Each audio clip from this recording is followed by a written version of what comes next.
నమస్కారం. వివిధ ఒకే కుటుంబంలో ఉన్నటువంటి బీసీ బిడ్డలందరికీ నమస్కారం, బీసీ సోదరులందరికీ. ఇది గత 12 రోజుల నుంచి మన బొత్తుల సిద్ధేశ్వర్ గారు చేస్తున్నటువంటి పోరాటం ఏదైతే ఉందో, ఆ పోరాటం వెనక ముందు అయ్యేటోళ్ళకు కూడా ఒక కదలిక తీసుకొచ్చింది. ఇక తప్పేటట్టు లేదు, ఇక బీసీ మూమెంట్ జరగాల్సిందే తెలంగాణ రాష్ట్రంలో. ఇక మేము బీసీగా ఉన్నామని కనీసం చెప్పుకోవడానికి ముందుకు వస్తా ఉన్నారు. ఇవాళ సిద్ధేశ్వర్ అన్న, మీరు చేసినటువంటి ఈ త్యాగం, మీరు చేస్తున్నటువంటి పోరాటం మేమైతే మర్చిపోయే పోరాటం కాదు. ఇది బీసీలు నిజంగా గుండెలో పెట్టుకునేటువంటి పోరాటం. అందుకోసమే మా అందరి పక్షాన కూడా మేము చేస్తున్న రిక్వెస్ట్ ఒకటే అన్న, ఈ ఉద్యమాన్ని నువ్వు అందించినటువంటి కాగడను ఎట్టి పరిస్థితుల్లో ఆరిపోనివ్వము, దాన్ని ముందుకు తీసుకుపోతాము.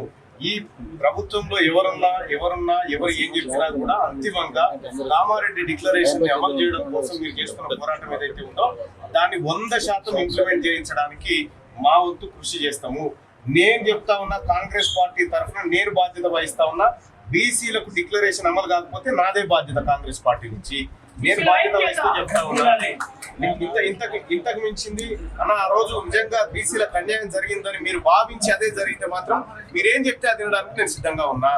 అందుకోసం దయచేసి మీ నిరాహార దీక్ష ఏదైతే ఉందో, దయచేసి మీ అవసరం మాకుంది, మీ అనుభవం మాకు అవసరం ఉంది కాబట్టి దయచేసి విరమించాల్సిందిగా రిక్వెస్ట్ చేస్తా ఉన్నా. ఇది ఇయాలతో ఆగిపోయేది కాదు, ఇవాళ ప్రారంభమైనటువంటి ఉద్యమం కాబట్టి దీన్ని ఎట్టి పరిస్థితిలో ముందుకు తీసుకుపోవడమే తప్ప ఎట్టి పరిస్థితిలో వదిలిపెట్టే సమస్య లేదు.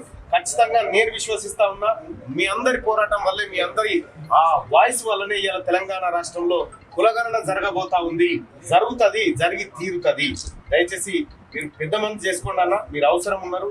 మీరు మీ దీక్ష విరమించాల్సిందిగా చేతులు జోడించి నమస్కరించి చెప్తా ఉన్నామన్నా. ఒక్కసారి ఆలోచించండి. పెద్దలు చాలా మంది వచ్చినారు ఇక్కడికి.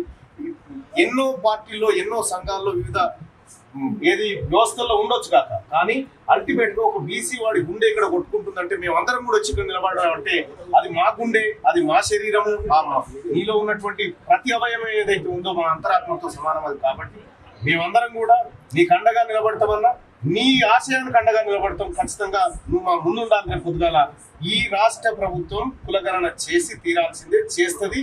చేయకపోతే నాది జిమ్మేదారి.